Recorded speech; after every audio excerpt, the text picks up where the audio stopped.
now and hand over to Sven. Over to you. Thank you very much, Henrike, for this kind introduction, and thank you very much also to Dirk and to you both for the opportunity to be with you tonight and to give this talk. I make some preliminary remarks. I will talk tonight about watermarks, and I will give a very short introduction in what a watermark is, and I will then talk about watermark analysis and how we use it nowadays in dating paper manuscripts, and then I will go on to my main topic tonight, and that is a plea for the iconographic research of watermarks. So let me start with one statement. The culture of the 21st century is digital. How true. Of course, the recent media revolution or digital revolution has not abolished the material, the performative or other expressions of culture and knowledge.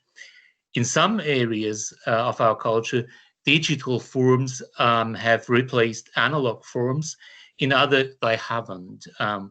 We still go to music concerts or opera performances. A revolution just makes evident the differences in these expressions, the continuities and the changes, the simultaneity of the non-simultaneous. I don't doubt that revolutions bring real changes, but I want to stress that what really matters about revolutions is the reinterpretation of continuity. Some things never change, but we are forced to see them in a new way, and that makes the difference. This is the case with the impact of paper. In the 13th century in Europe, a material turn took place by the production of paper in the first Italian paper mills that worked economically effective. And because in a highly organized society, there was a need for writing material, papermaking established itself by and by as a new industry throughout Europe. This material turn is one factor of a deep cultural change. It made possible completely new dimensions in the production of texts, pictures, or music. The new practice of individual writing in religious and academic contexts created the conditions of the modern individual self. Paper production provided a sufficient amount of material to print on in the 15th century. Without paper, the media revolution by movable type printing wouldn't have had any effect. So paper can be seen as the energy source of modernity. For that reason alone, I think it makes sense to have a closer look at paper.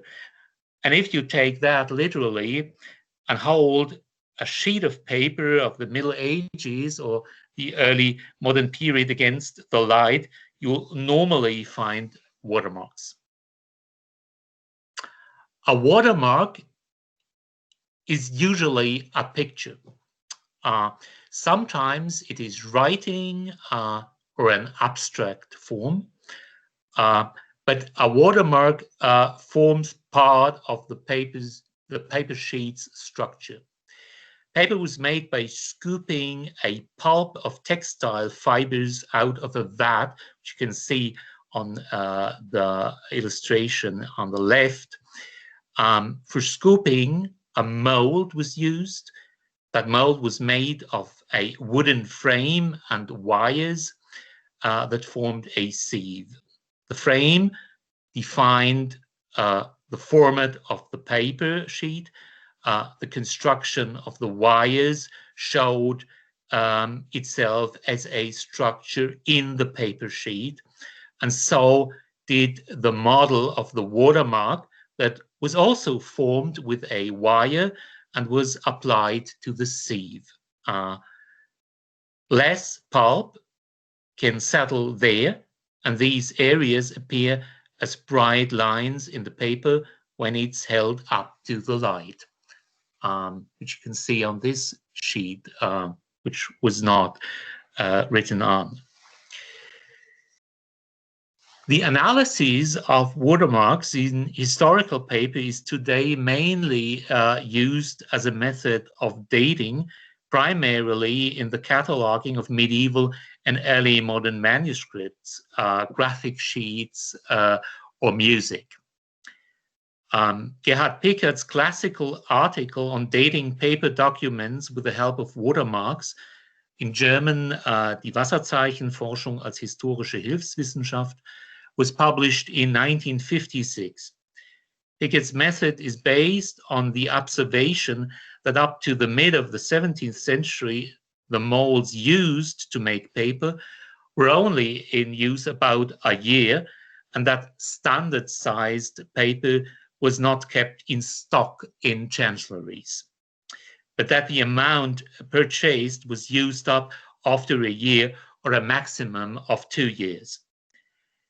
Hence, the writing on the paper takes place within 2 years. If the writing of the document is dated, then the production of the paper is dated.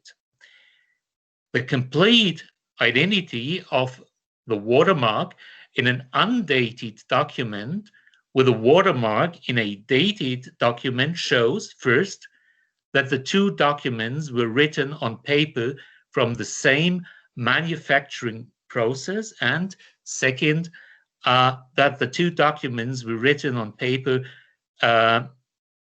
and second, that the writing therefore took place at the same time, plus minus 2 years. Since Piccard's findings, the accuracy of this method has been confirmed many times. A prerequisite for the successful application of the method is the provision of a sufficient amount of reference material. So Piccard began collecting watermarks, mainly in archives, because documents from archives are often precisely dated. When he died, the collection in the State Archive of Stuttgart comprised 95,000 index cards with individual records of watermarks. In order to make the collection accessible for use, 17 subject catalogues in 25 volumes were published, but they only cover about 2/3 of the collection, and 1/3 was still inaccessible in the 1980s when Piccard died. Of course, Piccard was not the only one in the 20th century who collected watermarks. Another vast collection of watermarks, and even bigger than Piccard's, is in the Buch- und Schriftmuseum, the Museum of Books and Writing of the German National Library in Leipzig, with about 400,000 references that cover a wider chronological range than Piccard's, but which is accessible only on site by a card index, which you can see on the photos.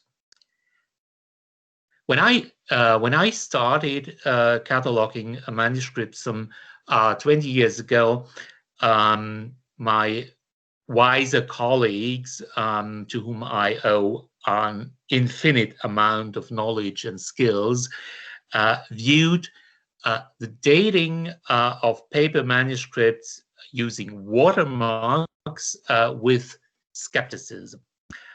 They relied more on their paleographic experience. Nowadays, watermark dating is a standard practice.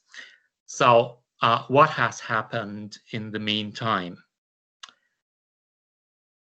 Working with Piccard's printed catalogues and also with the older watermark catalogue of Charles-Moïse Briquet from about 1900 was quite tedious and in many cases not very promising, especially with the frequently occurring bull's heads.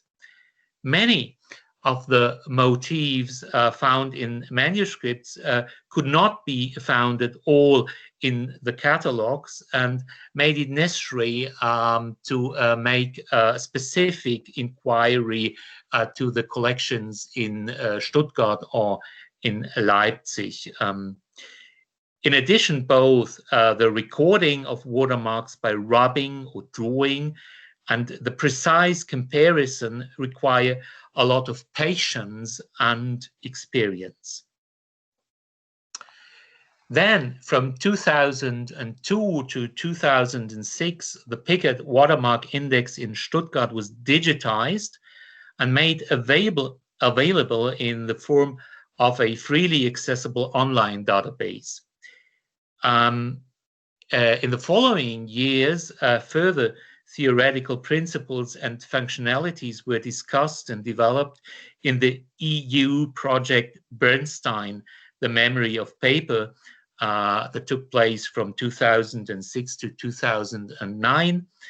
And afterwards, since the Piccard database represents a closed historical collection that could not be expanded, a new database was created on the initiative of the Manuscript Centers of the Federal Republic of Germany.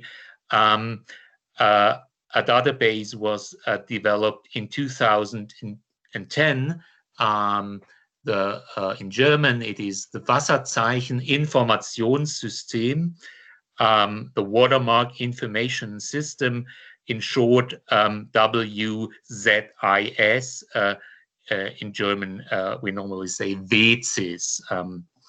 It's based on the Piccard data, but it's also able to incorporate the references from other historical collections, such as Leipzig, and to incorporate also new data, which are obtained from current manuscript cataloging projects. The WZIS database has now become the strongest instrument for dating the material heritage on paper.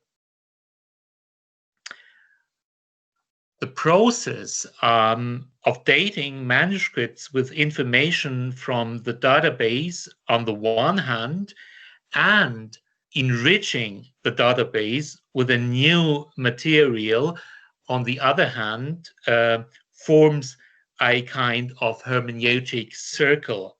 The knowledge to be gained from the database is based on a broader basis, and the database itself is enriched with motifs and references lacking so far.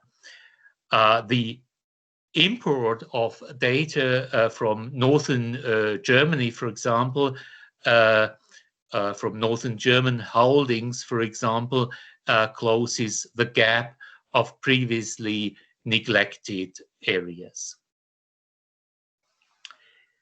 But ever since collecting watermarks started, researchers like Briquet have asked about the sense and meaning of watermarks. And even if there are a number of answers, the question has not yet been fundamentally clarified. Watermarks can be trademarks or company logos, but not all of them are. And I'd say most of them are not.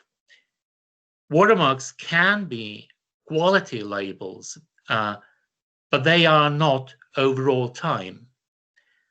Watermarks can be emblems like coats of arms, but what kind of sovereignty do they signify then?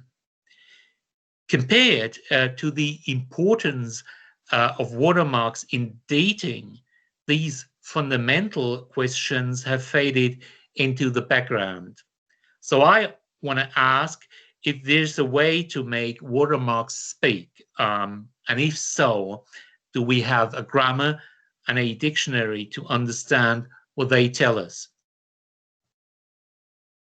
It was already Piccard who discussed the meaning of every single motif he had collected in his handbook, but he also confesses in all frankness if these considerations don't go beyond speculations that are more or less credible.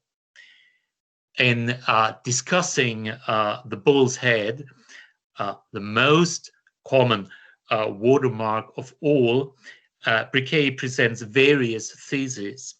The bull's head is a format specification, it is a quality seal, or it was the guild symbol of the paper makers.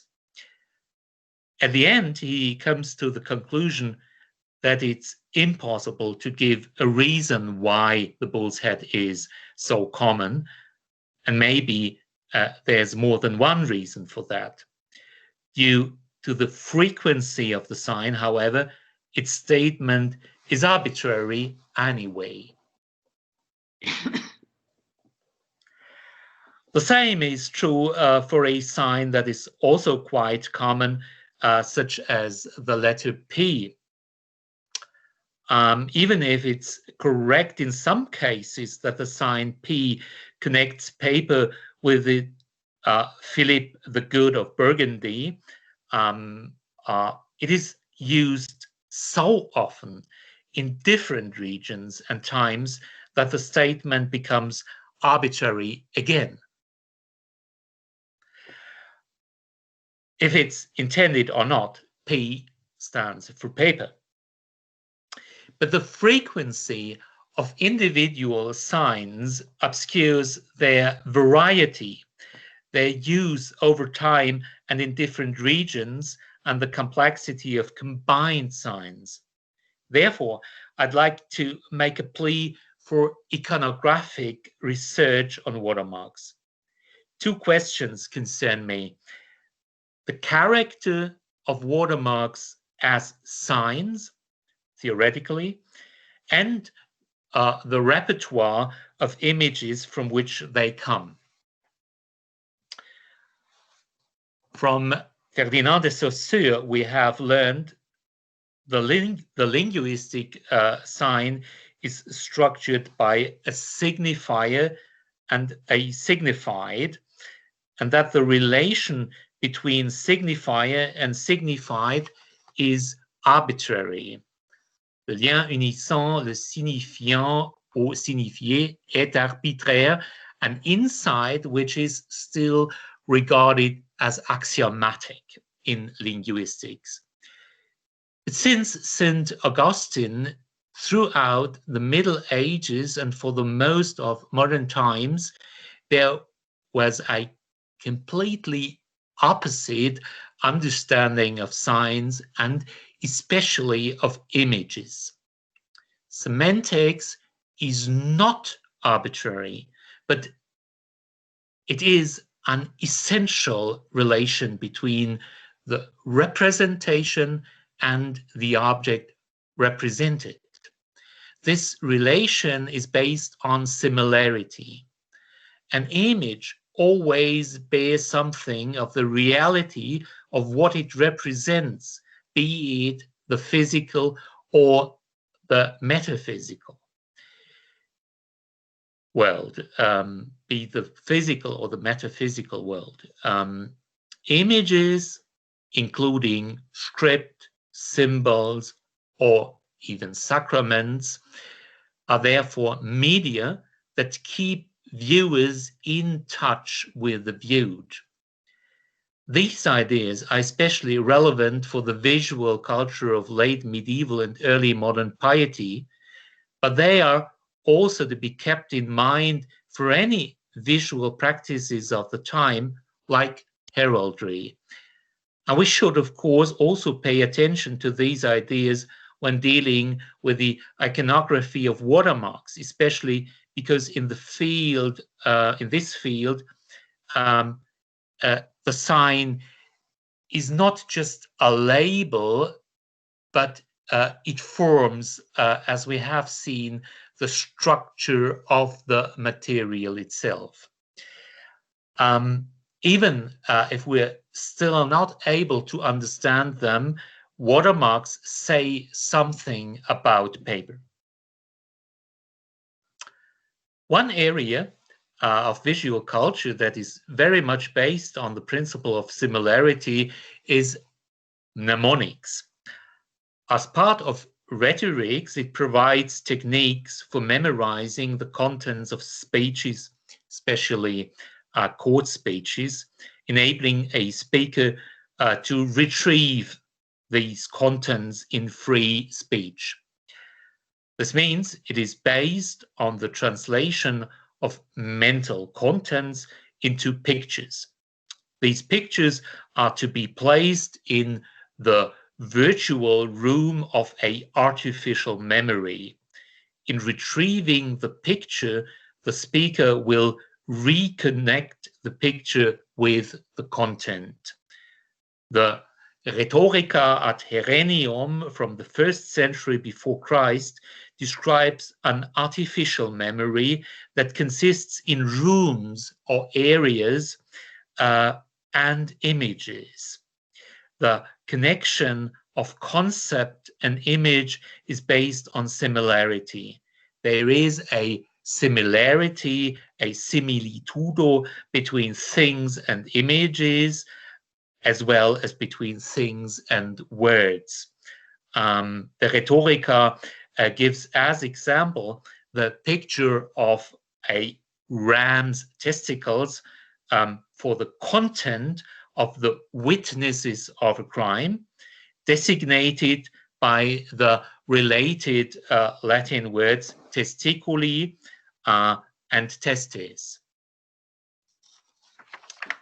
We find these principles and techniques again in the Ars Memoriae of a certain Jacobus Publicius that was published together with a brief introduction to rhetorics by Erhard Rathold in Venice in 1482 and once more in 1485. Rathold's prints differ from earlier editions of the same treatise in that they are illustrated with a number of medallions that show the combination of letters and icons, so that the letter E can be represented by the head of a cancer, a broken wheel, or a saw. In any case, it's the shape of the picture or the represented object that bears a similarity with the shape of the letter. In our context, it's much more surprising that almost all of these images look like watermarks. For example, the bull's head, which is one of the most common watermark motifs of all.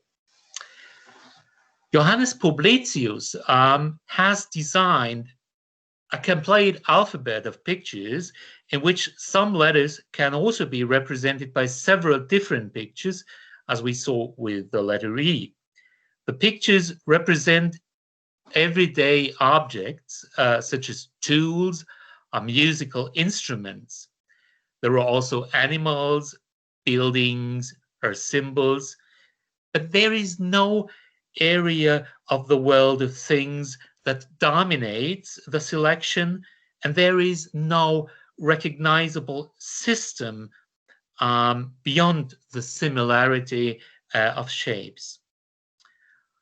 When we compare Publicius's repertoire of images with other areas of image use in the late Middle Ages and the early modern period, especially with watermarks and heraldry, we find wide overlap with both fields.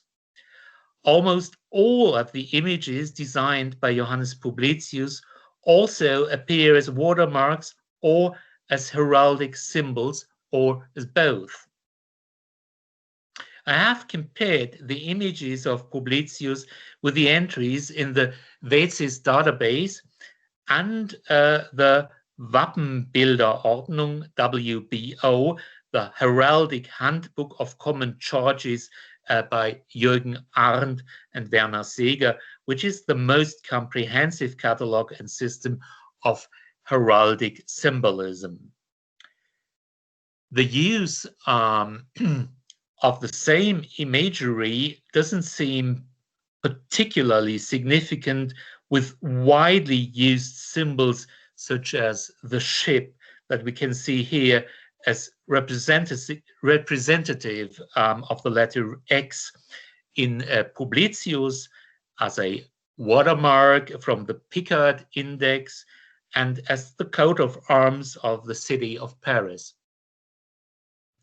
More significant is the use of pictures that are not so obvious symbols, like this instrument that represents the letter A in Publicius, and which is a tool for breaking flax or hemp, and thus occurs as a watermark and as a common charge in heraldry.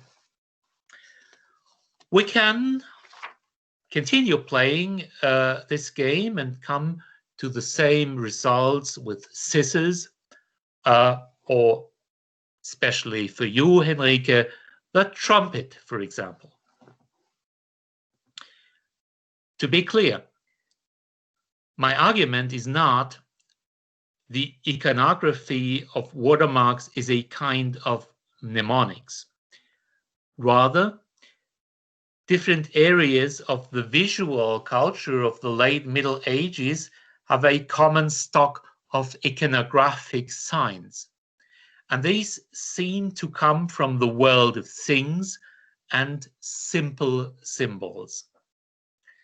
Let's do the cross check. I don't know. Can I have the next slide? Yeah, thank you. I don't know whether there is a scholarly correct name for this picture. Let's call it male Shila-Nagy. This picture does not serve as a watermark, not serve as a watermark motif or a coat of arms. I don't think that's because of its indecency, as we find the same motif in other contexts. For example, as a decoration in a devotional book, as we can see here on the left side in the Hartulus Anime of 1514, or as a building sculpture, as we can see in the example from the city of Cologne. The picture seems to me unsuitable as an icon because it tells something, albeit rudimentary, and is therefore no longer simple enough. Let me draw a first conclusion. To understand watermarks, we must understand the visual culture of the late Middle Ages. It will be particularly helpful to rely on the older tradition of heraldry. Watermarks are not only very often coats of arms themselves, their iconography is largely identical to the common charges. It doesn't matter if they are applied to a scutcheon or not. In many cases, the blazon will supply us with the correct nomenclature of watermarks, which is the first step to classify them correctly. And then we come to the next problem, and that is the problem of classification. One problem in understanding watermarks is their classification. All databases organize the watermark references in a hierarchical structure. This works fine when you can name the watermark definitely and unambiguously, especially when dealing with symbol watermarks. But it poses problems when dealing with watermarks of a more complex character. I'd like to give a simple example for that from the Piccard database. Here, the sign of the house. Henrike, you're too fast. Sorry. Thank you. Here, the sign of the house is to be found under tower. The watermark showing a house with a serpent on a rod above is classified as a tower, house, above, snake or serpent.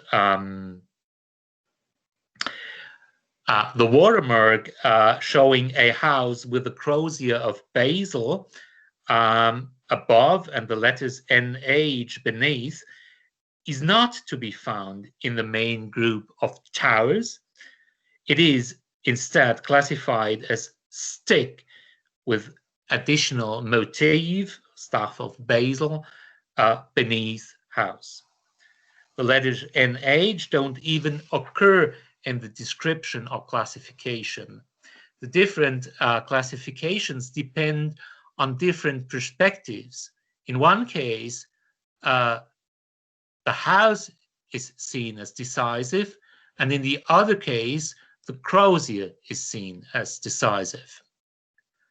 The next two signs of a house with a crozier of basil above and the monogram NH beneath clearly belong to the same family, but they are grouped with the sticks in one case and with the houses in the other. I have to add that these inconsistencies have been eliminated in the new WZIS database. The house watermarks can now all be found under artifacts, structures, house.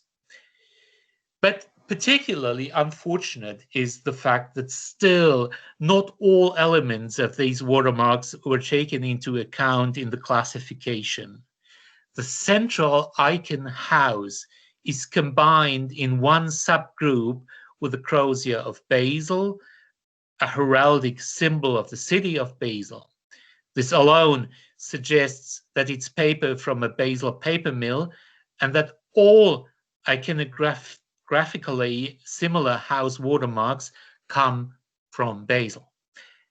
If you also consider the letters NH, it's absolutely clear that it is the watermark used by the Basel paper maker Niklaus Häusler, who lived from 1549 to 1616. And then it becomes also clear that the symbol of the house is not only a symbol for the manufacturer, but an emblematic game with the family name Häusler, which is etymologically derived from the German word Haus, which means house, as you might have expected. If one understands the correct reading of the motif of the house and its various variations and combinations, then one can organize the iconographically matching watermarks into a family and bring them into a generic context. Of course, it's not always that easy to get watermarks to speak, and the translation of their language into ours is not always so clearly successful. Let me come back to the group of houses in the Piccard index, where we find under house a small subgroup of 9 entries looking all alike and described as house with 3 circles above. A reference to that motif had already been published by Charles-Maurice Briquet in his Watermark handbook, and he had grouped it together with the Latin crosses, where Piccard saw in the cube beneath a building, Briquet had seen in the 3 circles above the bars of a cross. Neither makes sense if you ask me, but I guess we are at a dead end. The same group of entries from the Piccard index is meanwhile in the WZIS database, and it now occurs in the main group of symbols, and it's classified as ostensory or monstrans. Indeed, monstrans is a watermark motif, as you can see on the right, but these signs look different and they resemble real monstrances, which is not the case with our watermark in question. And even if I can understand what Briquet and Piccard saw in the sign, it is a mystery to me how one comes to ostensory. If I were to describe what I see, I'd say a cube, and above it a shape out of 3 circles or leaves, maybe a 3-leaf clover. After thinking about what I can see in this watermark for a few years, I came across this image in a Wolfenbüttel manuscript some time ago. The components of the picture, a cube and a plant with 3 leaves, seem to be the same as in the watermark. Even closer is this variant on the next slide. Thanks. From the same manuscript, which is from 1729 and contains a treatise of Abraham von Frankenberg, a Silesian mystic and follower of Jakob Böhme. In this context, the image can be easily interpreted as a symbolic representation of God. The lapis angularis from Psalm 118, verse 22, the stone which the builders refused, is become the headstone of the corner, which is traditionally interpreted as Christ. Insofar as the stone could also stand for the unity of God and the primal reason of existence, the 3-leaf is a symbol of the Holy Trinity that unfolds out of the unity, and that may be a symbol of Masonry, but I haven't found that yet. There are certain differences between the image in the manuscript and the watermark, which I still can't explain. For example, these 2 rings, and there are also 3 centuries between the 2 representations. I wouldn't swear that both images represent the same thing, but I think the parallel shown is incontestable and comes closer to the truth than all previous attempts at classifying the sign. I'll stop here. Allow me a few conclusions. The watermarks of the late Middle Ages and early modern times are part of a visual culture that we have not yet fully understood. Even so, it is fairly safe to assume that watermarks make statements about paper. A first step towards a grammar of watermarks is their iconographic exploration. We have to recognize and name the signs and their diverse combinations in order to classify them in a meaningful way and to be able to establish their generic connections. The more data we collect and put into context, the better conclusions we can draw. Only then do we understand, beyond the mere possibility of dating, the role of paper in the history of culture. We haven't found the Rosetta Stone yet, but to put it with Keats, heard melodies are sweet, but those unheard are sweeter. Thank you very much.